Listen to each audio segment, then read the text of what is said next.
Hechos, su capítulo 8, versículo 1 en adelante.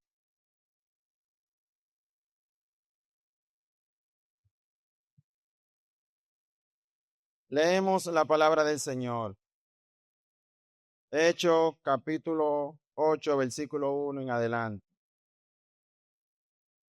Y Saulo consentía en su muerte. En aquel día hubo gran persecución contra la iglesia que estaba en Jerusalén. Y todos fueron esparcidos por las tierras de Judea y de Samaria, salvo los apóstoles. Y hombre piadoso llevaron a enterrar a Esteban e hicieron gran llanto sobre él. Y Saulo asolaba la iglesia y entrando casa por casa, arrastraba a hombres y a mujeres y lo entregaba en la cárcel. Pero los que fueron esparcidos iban por toda parte anunciando el evangelio. Entonces Felipe descendió a la ciudad de Samaria, les predicaba a Cristo. Y la gente unánime escuchaba atentamente las cosas que decía Felipe, y oyendo y viendo las señales que hacía, porque de muchos que tenían espíritu inmundo salían entonces dando voces, grandes voces, y muchos paralíticos y cojos eran sanados. Así que había gran gozo en aquella ciudad. Padre, te damos gracias, te adoramos, te bendecimos, porque tú eres grande, Señor, y solo tú mereces la gloria, la alabanza y la exaltación, Jesús. Te pedimos, Señor, que nos ayude en este momento, Dios eterno, de hacer buen uso de tu palabra, Dios. Pedimos, Señor, que tú te glorifiques, que tú te exaltes y que tu iglesia, Señor, pueda entender y comprender la verdad, Dios, de tu santa y bendita palabra. A ti te damos la gloria y a ti te damos la honra. Amén.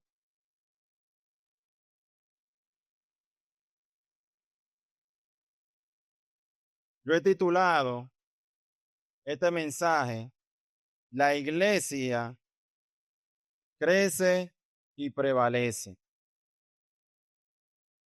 Nosotros entendemos que cuando se habla de prevalecer, podemos decir que hay cosas o algo que perduran en el tiempo y en el espacio.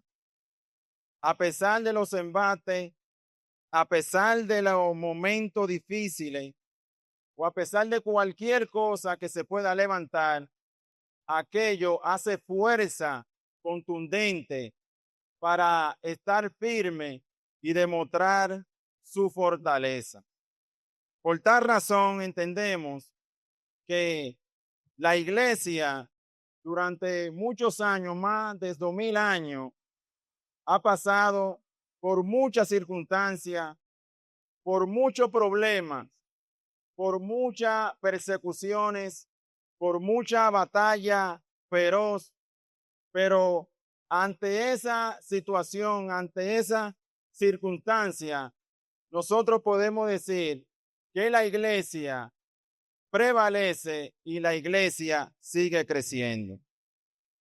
Pero cuando echamos un vistazo a lo que acontecía con la primera iglesia, la iglesia apostólica, en el libro de los Hechos, entendemos que a la altura del capítulo 7 se revela claramente el discurso de Esteban en un momento determinado donde le predicó, le enseñó, le soltó el evangelio de nuestro Señor Jesucristo a la iglesia, o más bien a los líderes que se encontraban allí en Jerusalén.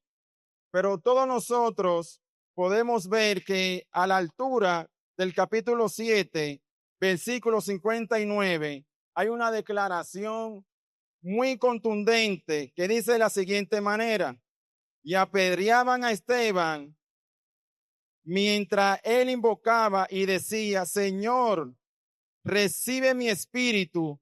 Y puesto de rodillas clamó a gran voz: Señor, no le tome en cuenta este pecado. Y habiendo dicho esto, durmió. Esteban, mientras enseñaba la palabra, que fue uno de los 7 diáconos que se escogieron, cuyas cualidades nosotros podemos decir, tal y como lo dice la Biblia, que era un hombre lleno de gracia, lleno del Espíritu Santo y lleno de poder. Ante el discurso que él presentó, que no le agradó de ninguna manera a los líderes religiosos de aquel momento, arremetieron contra él fuertemente. Y dice la palabra de Dios aquí en el versículo, en el capítulo 8, en el versículo 1, y Saulo consentía allí en su muerte. En aquel día hubo una gran persecución contra la iglesia que estaba en Jerusalén. Está diciendo que Saulo consentía, que Saulo aprobaba lo que había acontecido, lo que estaba pasando con Esteban en aquel momento. Dice que hubo una gran persecución contra la iglesia que estaba en Jerusalén. Algo que me llama poderosamente la atención es que dice no que hubo una persecución, sino que hubo una gran persecución contra la iglesia de nuestro Señor Jesucristo. Todo esto, nosotros sabemos que cuando un hombre o una mujer se dispone en su mente, en su corazón, en todo su ser, proclamar el evangelio de Cristo, hablar del Cristo crucificado, eso tendrá en cualquier momento una consecuencia. Pero no importando eso, él siguió fielmente predicando el evangelio de Cristo. Dice que fueron esparcidos por todo lugar. Cuando ellos vieron la persecución de lo que estaba aconteciendo, fíjense bien que aquí en el versículo 1 dice que fueron por Judea, que fueron por Samaria y salvo los apóstoles. Es decir, que hubo un grupo que no fue esparcido, sino que permaneció allí en Jerusalén. ¿Y cuál fue el grupo que permaneció? Los apóstoles. Los apóstoles no huyeron, se quedaron allá. Esto me llama a mí la atención. ¿Y por qué los apóstoles no huyeron o se quedaron en aquel lugar? Ya lo veremos más adelante. Por eso, cuando vemos aquí también en el versículo 2 dice, y hombre piadoso llevaron a enterrar a Esteban e hicieron gran llanto sobre él. Fíjese bien, Esteban murió, fue apedreado. Dice que grande hombre o hombre piadoso, anciano, comenzaron a llorar sobre Esteban. Comenzaron a derramar sus lágrimas. Comenzaron a lamentar la muerte de Esteban. Los judíos tenían algo, era que cuando alguien moría, el grito era como desde adentro, fuertemente, que de una casa o de cualquier lugar, la gente se espantaba y iba a ver lo que estaba aconteciendo. Posiblemente con la muerte de Esteban haya sucedido lo mismo.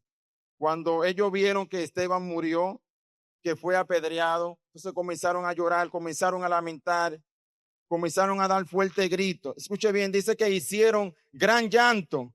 Nuevamente aparece la palabra. Dice que hubo gran persecución, pero hubo un gran llanto por la muerte de este hombre piadoso sobre él. Y Saulo, dice la Sagrada Escritura aquí en el versículo 3, y Saulo asolaba a la iglesia y entrando casa por casa, arrastraba a hombres y mujeres y lo entregaba en la cárcel. Eso hacía el apóstol Pablo, mejor dicho, Saulo, perseguía a la iglesia por doquier. Y escuche bien lo que la Biblia dice en el libro de los Hechos, su capítulo 11, versículo 19 y versículo 1. Ahora bien, lo que habían sido esparcidos a causa de la persecución que hubo con motivo de la muerte de Esteban, pasaron hasta la ciudad de Chipre, hacia la ciudad de Fenicia, Antioquía, no hablando a nadie la palabra, sino solo a los judíos. Pero había entre ellos unos varones de Chipre y de Cirene, los cuales cuando entraron a Antioquía, hablaron también a los griegos anunciando el evangelio del Señor Jesucristo. Y la mano del Señor estaba con ellos, y gran número creyó y se convirtieron al Señor. Note bien que la Biblia dice que ellos fueron esparcidos, pero cuando fueron esparcidos, está diciendo que ellos no se quedaron de brazos cruzados, sino que iban regando la semilla del evangelio de Cristo. Sucede algo, muchas veces nosotros en persecución, abatidos por cualquier problema, nos amedrentamos. Pero allí la Biblia está diciendo que mientras ellos fueron perseguidos, mientras se perseguía la iglesia de Cristo, ellos entonces comenzaban a evangelizar, a enseñar el mensaje de Cristo. La circunstancia no lo detuvo a ellos en ningún momento determinado de anunciar lo que ya Cristo le había dicho que ellos tenían que hacer. Por eso recuerden que Cristo le dijo que el evangelio tenía que ser predicado en Jerusalén, en Samaria, en Judea y aún hasta los confines de la tierra. La persecución en un momento donde ellos ni siquiera se imaginaban estaba cumpliendo un propósito del Dios del cielo. En otra palabra, posiblemente los enemigos de Cristo, los enemigos de la iglesia, pensaban que estaban en ese momento aniquilando la fe de ellos, pero no, allí se estaba cumpliendo el propósito de Cristo, la profecía que dijo Cristo, que tenía que cumplirse lo que él había dicho. Y lo que Cristo dijo era que tenía que ser predicado el evangelio aún hasta los confines de la tierra. Y Saulo asolaba la iglesia y entraba casa por casa, arrastrando a hombres y mujeres y lo encerraba en la cárcel. Wow. Y el apóstol Pablo no le pedía permiso a Saulo, perdón. Y le decía, ¿tú quieres ir conmigo? No. Sino que dice que él lo arrastraba y lo encerraba y lo llevaba allí a la cárcel. Pero él lo encerraba, no era para contarle cualquier cuento, no, sino con la intención de matarlo. Porque Saulo era un usado del diablo, hermano, sin dudar de la verdad. Por eso la Biblia dice en el libro de Filipenses, escuche bien, su capítulo 3, versículo 1. Y en cuanto a celo, perseguidor de la iglesia, en cuanto a la justicia, que es por la ley irreprensible. En otra versión dice, era tan fanático que perseguía con crueldad a la iglesia y en cuanto a la justicia, obedecía la ley al pie de la letra. Era tan grande la maldad del apóstol, de Saulo en ese momento, que con crueldad, él lo hacía de lo más profundo con un odio feroz contra ellos, porque él quería en lo más profundo sacarlo, quitar de ellos la fe que tenían en su mente. Pero no pudo, ni tampoco podrán hacerlo. Escuche bien lo que dice el pastor Miguel Núñez con relación a esto en su libro, Una iglesia conforme al corazón de Dios. Cuando el movimiento cristiano comenzó, Satanás intentó detener su crecimiento desde afuera, produciendo la persecución de los creyentes. Pero pronto se percató que cuanto más sangre derramaba de los mártires, más crecía la iglesia.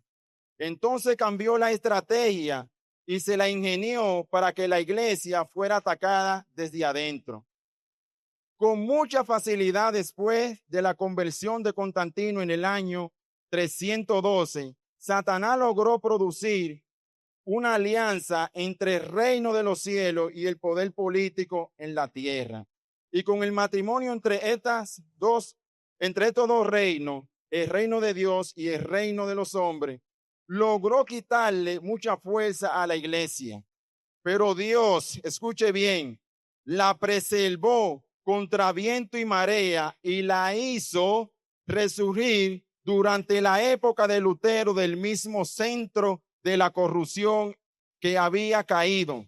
Esta, en vez de ser aniquilada, la autoridad y el poder logrado por Dios, escuche bien, y la fe cambió la doctrina y el pensamiento de todo un continente. ¿Qué estamos diciendo? Que la iglesia, a pesar de los embates, a pesar de las persecuciones, nunca podrá el enemigo, nunca podrá mover a la iglesia de Jesucristo, porque la iglesia de Jesucristo sigue creciendo y prevalecerá durante todo los tiempos.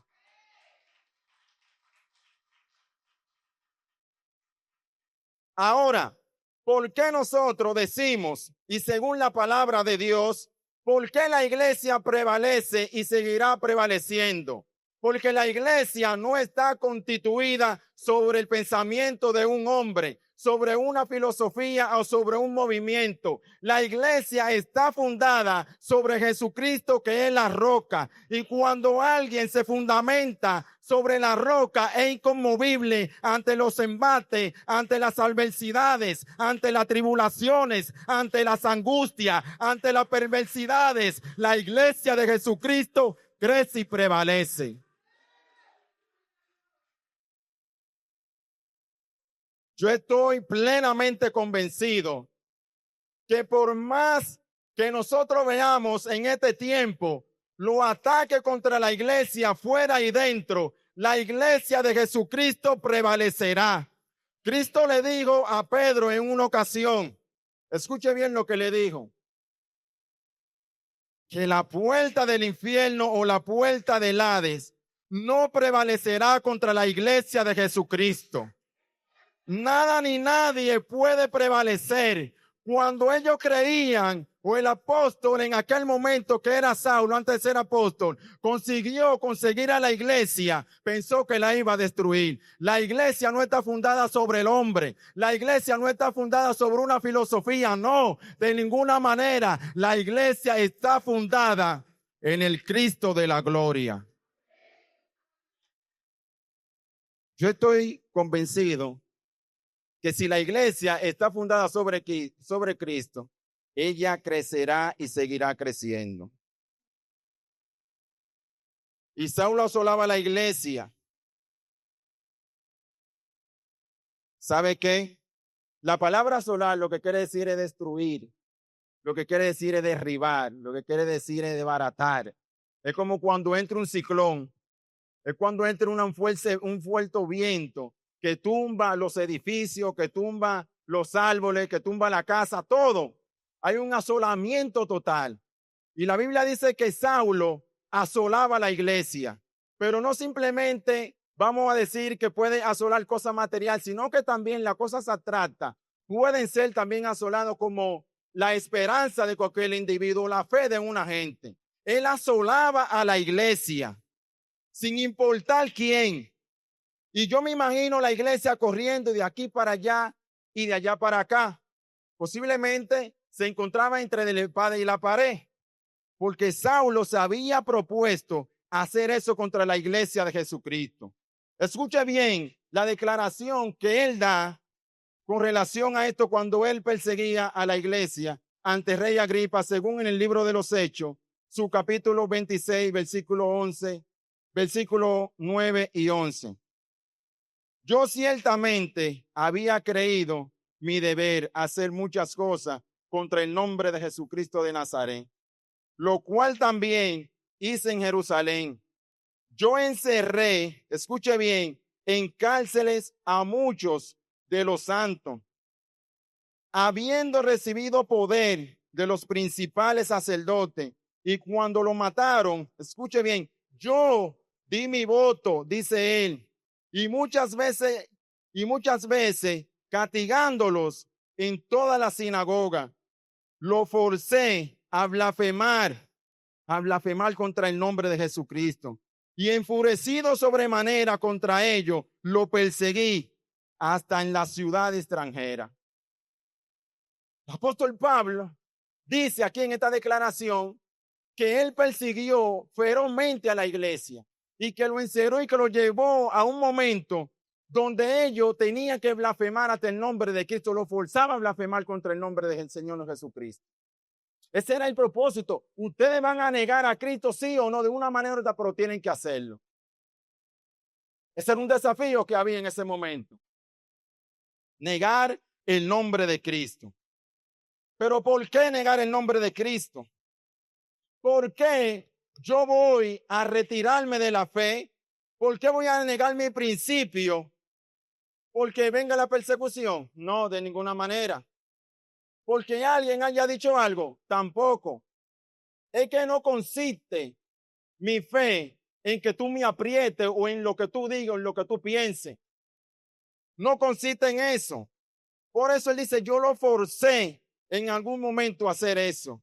Pero me gusta la declaración de Policarpo de Antioquía que dijo lo siguiente: lo he vivido por 86 años y él jamás me ha hecho ningún mal, dijo Policarpo en plena convicción. ¿Cómo yo, escuche bien, cómo yo voy a blasfemar contra el rey que me salvó? ¿Cómo nosotros vamos a negar el nombre de Cristo en aquel que lo dio todo por mí, en aquel que fue crucificado, que fue muerto, que fue abolido por mí? ¿Por qué lo voy a negar? Posiblemente nosotros no neguemos a Cristo bajo una férrima persecución, pero ante muchas cosas que nosotros hacemos, negamos el nombre de nuestro Señor Jesucristo. ¿Y de qué manera nosotros negamos el nombre de Dios? Cuando vivo a mi manera y no a la manera de Dios. Allí yo estoy negando el nombre de Dios o el nombre de Cristo. Totalmente, yo me creo de que no necesito seguir los pasos que el Señor ha establecido y yo lo hago a mi manera. Yo vivo confiando en que yo puedo hacerlo. Me meto en cosas que no debo de hacer. Sigo corriendo y pierdo el tiempo en cosas que no tengo que hacer. Entonces, lo que hago es negar el nombre de Dios o el nombre de Cristo. Me aprietan y yo niego. De esa manera nosotros lo hacemos, una manera más moderna, vamos a decirlo así de esta manera, en este tiempo. Pero no podemos negar de ninguna manera el nombre de nuestro Señor Jesucristo. Ante todo esto, ante la persecución, la iglesia fielmente predicaba y enseñaba la palabra de nuestro Señor Jesucristo. Pero los que fueron esparcidos iban por toda parte anunciando el evangelio. Escuche bien, los que fueron esparcidos iban por toda parte enseñando el evangelio de Cristo. No iban enseñando otra cosa sino el evangelio. Iban hablando sobre la muerte, sobre la resurrección y sobre el padecimiento de Cristo. Ese es el propósito. O más bien a eso Dios lo llamó a ellos, para predicar el evangelio de nuestro Señor Jesucristo. Y dice la palabra del Señor: entonces Felipe descendió a la ciudad de Samaria y le predicaba a Cristo. Escuche bien, algo muy importante que nosotros tenemos que notar y darnos cuenta era que la iglesia, cuando iba predicando, iba enseñando el evangelio, pero dice la Biblia que Felipe fue a la ciudad de Samaria. ¿Y por qué a la ciudad de Samaria? Había algo, era que los samaritanos y los judíos no se llevaban entre sí. Había un problema. Y para que la iglesia pudiera ir allá a Samaria, obligatoriamente diría yo que tuvo que armarse esa persecución. Y allá dice la Biblia que Felipe predicaba a Cristo, predicaba el nombre de nuestro Señor Jesucristo. Ese debe de ser nuestro plan, nuestro propósito, no de predicarnos a nosotros mismos, sino de predicar a aquel que murió en la cruz. ¿Sabe por qué? Porque muchas veces nosotros cambiamos el mensaje, comenzamos a hablar de nosotros, comenzamos a hablar de nuestro testimonio, comenzamos a decirle a la gente, yo era de tal y tal y tal forma. No, la Biblia dice, está diciendo que ellos predicaban el evangelio y predicaban la persona de nuestro Señor Jesucristo. Le voy a decir otra cosa, se lo voy a decir de esta manera. Posiblemente, por más bello que parezca, nosotros predicar nuestro testimonio no ayuda mucho. Nosotros lo que hacemos es entorpecer el plan y el propósito de Dios cuando comenzamos a predicar y a hablar de nosotros. No, la Biblia nos manda a predicar a la persona de nuestro Señor Jesucristo. El evangelio se centra en la persona de Cristo, no en tu persona ni tampoco en mí, sino en Él. Porque tú no has hecho nada para que el hombre alcance salvación. El único que ha hecho para que alcance salvación ha sido Cristo y solo Cristo. Entonces, ¿por qué tú tienes que hablar de ti? Escuche bien lo que dice R.C. Sproul con relación a esto.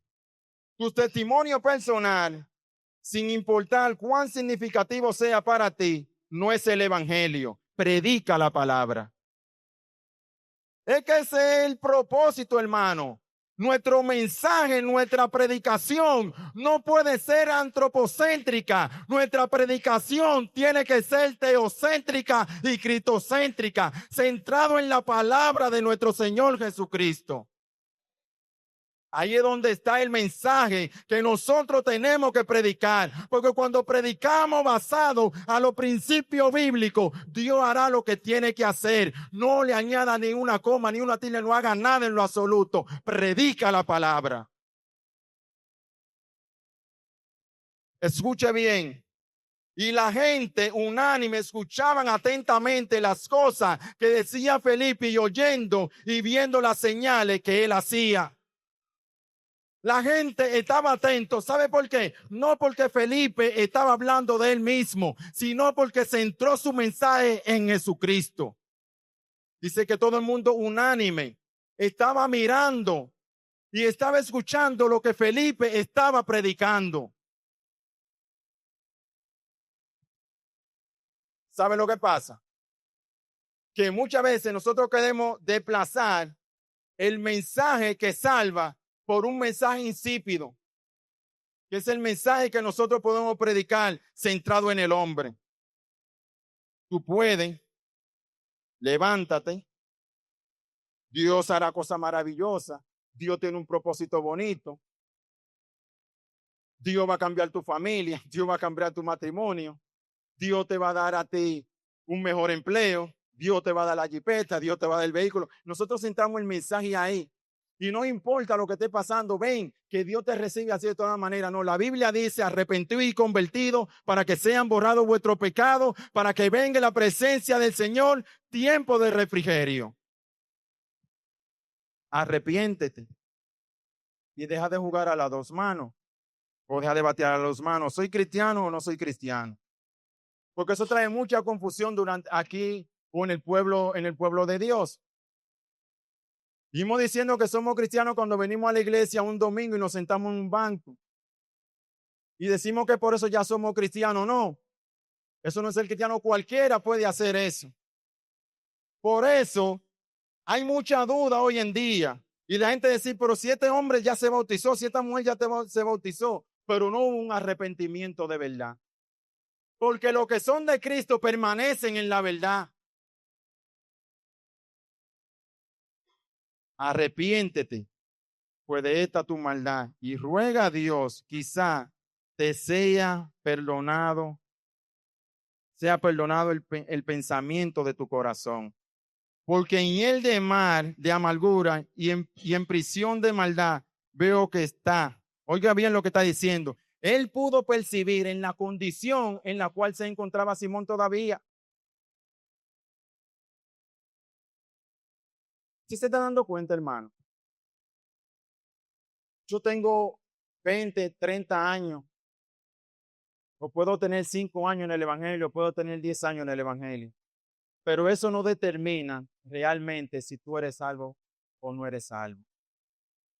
Lo que determina que tú eres salvo es que realmente hay ese arrepentimiento, ese cambio de pensamiento y tú te conviertas a Cristo. De verdad, eso sí es, en eso sí yo puedo decir que tú seas cristiano, de lo contrario no. De lo contrario tú estás perdiendo el tiempo, porque no está ni aquí, ni tampoco está allá. Pero él dice, rogad vosotros por mí al Señor, para que nada de esto que habéis dicho venga sobre mí. Wow. Ruegan ustedes a Dios ahora en este momento para estas declaraciones que se han dicho aquí, no caiga sobre mí el mal que ustedes han declarado hoy. Pídele a alguien que ore por ti. Acércate a alguien, dile de tu condición realmente y que te ayude y que le ruegue a Dios a ver si Dios tiene misericordia de ti. Porque así como tú estás, sin dudar de la verdad, te va a perder, ya tú estás perdido. Tú necesitas del evangelio de Cristo. Escucha bien lo que dice Paulo Walter con relación a esto. El evangelio no es salvación para todos, sino salvación para los que creen. Para los demás es una sentencia de muerte.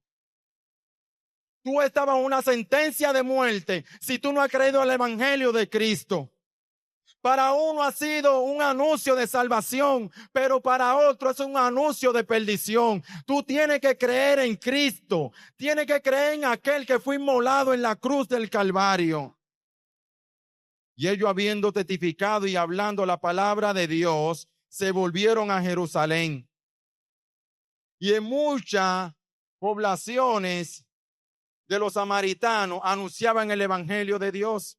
Escuche bien, ¿cuántas veces nosotros estamos escuchando la palabra del evangelio?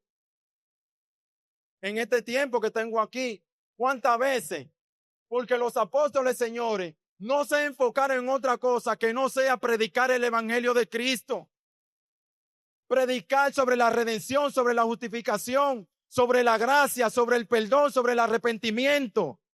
Ese es el mensaje que nosotros necesitamos predicar y enseñarle a los demás.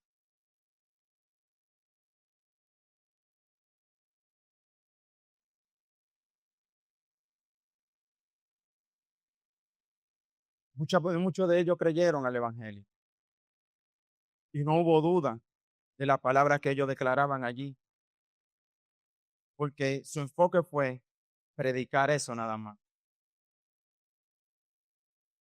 Le voy a decir algo. La iglesia nació con el propósito de glorificar a Dios para toda la vida. Ese es el propósito que nosotros tenemos. No es de nosotros inclusive de invitar gente a la iglesia. Wow, ¿cómo que no? No, la Biblia lo que dice es que nosotros tenemos que ir donde ellos. Eso es lo que la Biblia nos manda, a predicar el evangelio a ellos, a toda criatura. Y por todo el mundo y predicar el evangelio a todo el mundo. Ahora, la iglesia nace con el propósito de glorificar y de exaltar el nombre de Dios. Eso es. Y eso es lo que nosotros vamos a hacer por toda la eternidad. No vamos a hacer otra cosa que no sea glorificar el nombre de Dios. Ahora bien, tenemos la encomienda de nosotros enseñar el evangelio de Cristo y de saber que a pesar de todo, a pesar de lo que nosotros estamos viendo, Dios tiene el control. Dios tiene el control de la iglesia, no se vuelva loco, hermano. No piense de que Dios está durmiendo y que se lo ha olvidado, no. Él está pendiente de todo lo que está aconteciendo en su iglesia. Todo, Dios está pendiente. A veces somos nosotros los que nos queremos desenfocar. Dios nunca se ha desenfocado. Dios toma el control, Dios nunca lo ha perdido. Nada se le escapa de la mano a Dios. Él lo tiene en sus manos, el control de su iglesia.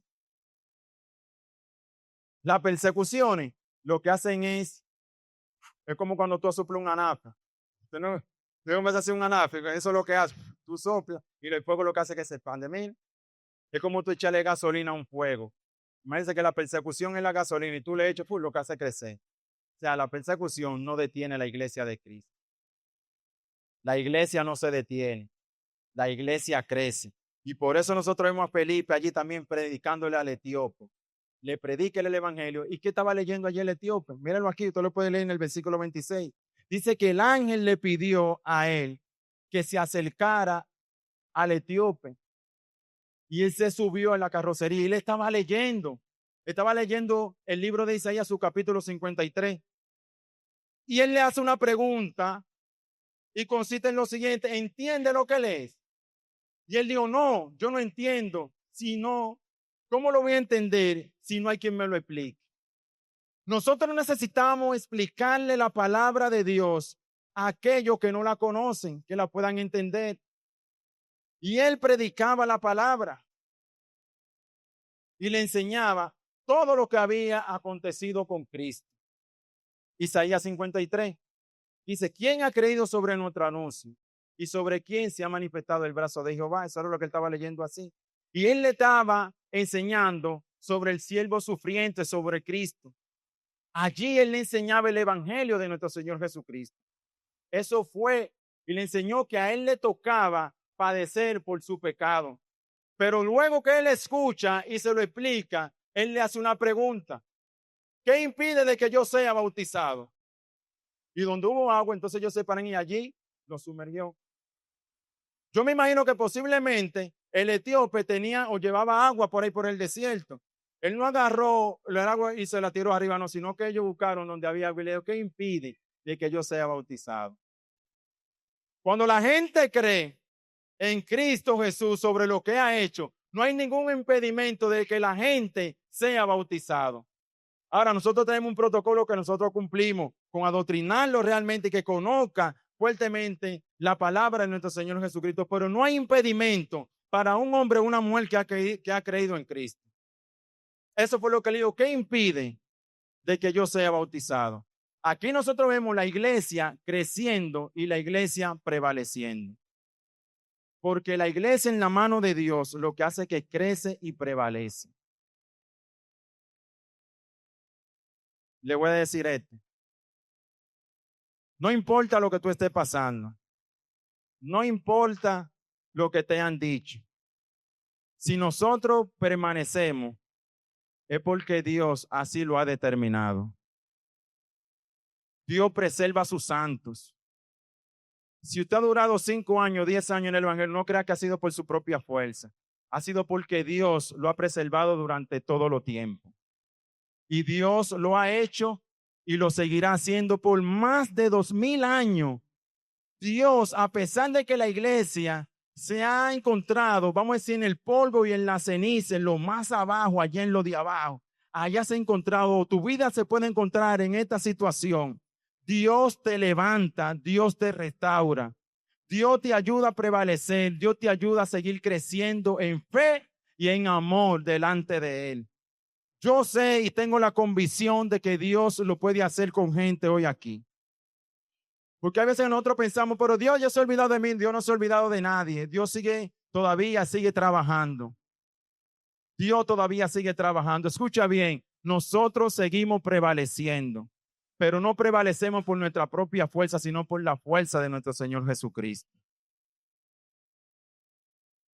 Póngase de pie en esta mañana. Vamos a orar.